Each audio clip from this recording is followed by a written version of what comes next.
Valve has a plan to end the console wars, and no, it's not centered around their new console-like PC. That's just a piece of it. Valve knows the way you win a gaming war is not hardware, it's games. Meanwhile, everyone else seems to have forgotten this. PlayStation has basically no great exclusives anymore. The next generation Xbox itself is a PC, so they're basically giving up. And Nintendo is still putting out good games, let's be honest here.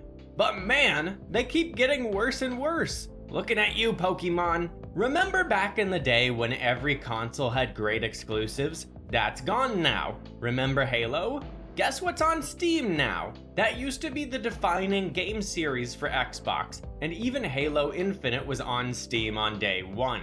Steam also jumped into Nintendo's arena by releasing the Steam Deck, which seems to be a big contributor to the Switch 2 coming out. And PlayStation's best exclusives are also on PC now, like God of War Ragnarok, that's on PC. But here's what Valve is going to do that destroys their entire model.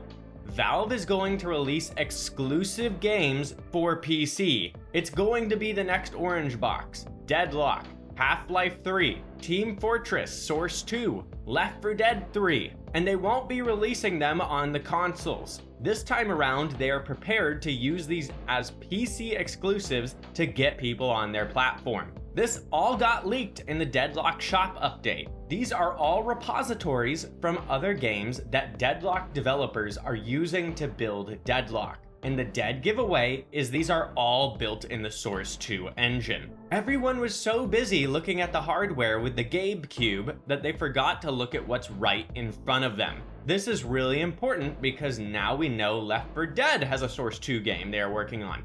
Half-Life has a non-VR Source 2 game they are working on. And there is one titled TF, likely being a TF2 port to Source 2, like we saw CSGO get ported to Source 2. So the hardware isn't the main thing here, but it is a part of their overall strategy. They want an easy option for people who want to get into PC gaming as they release all of these games. But that doesn't mean the hardware itself is the console killer, and frankly, I wouldn't expect it to be priced like a console. Probably a bit higher than a console, like $650 or $700 like Linus Tech Tips has stated. You know what really gets me though?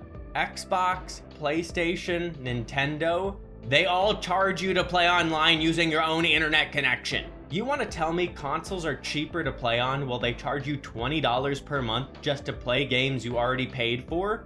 Gosh, it's no wonder the consoles are dying and being prepared to be buried. Consoles are for stupid people who can't do basic math. How complicated is it to understand?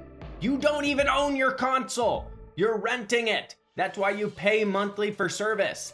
That's why when people compare PC prices to consoles, it looks like the hardware is way more expensive. They somehow conned people into paying for a console they don't even truly own. Seriously, just look at PC gaming. Sure, you pay a lot for a good PC up front, but then you get access to every single controller, a workstation. You can play games from every console through emulation.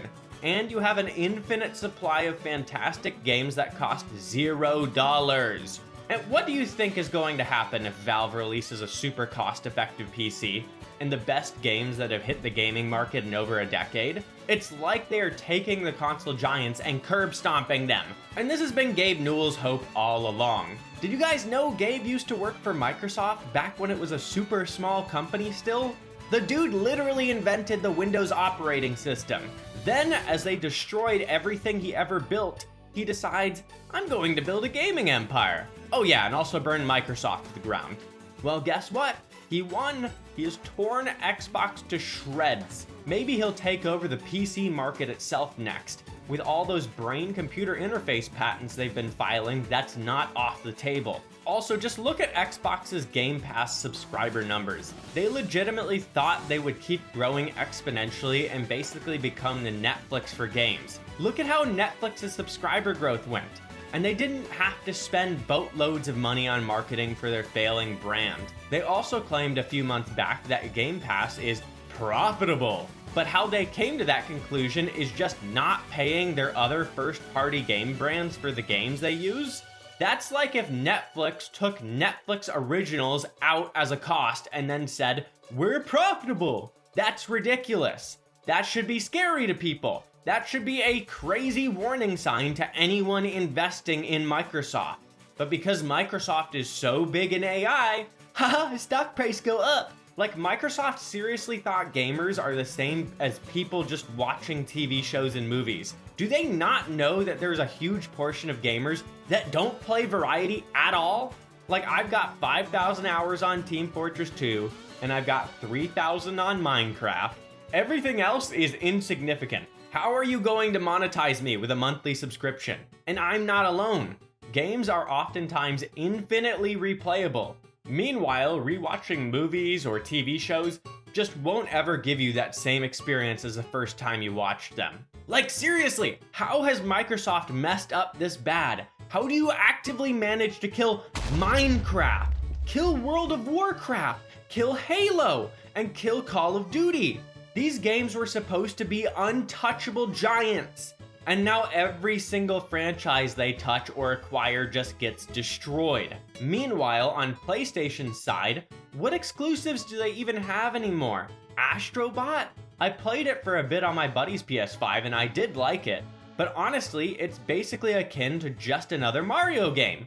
And once again, emulators exist. Is the best PlayStation can do to copy Nintendo? This is hardly competitive with anything PC has to offer. Seriously, just look at the consoles.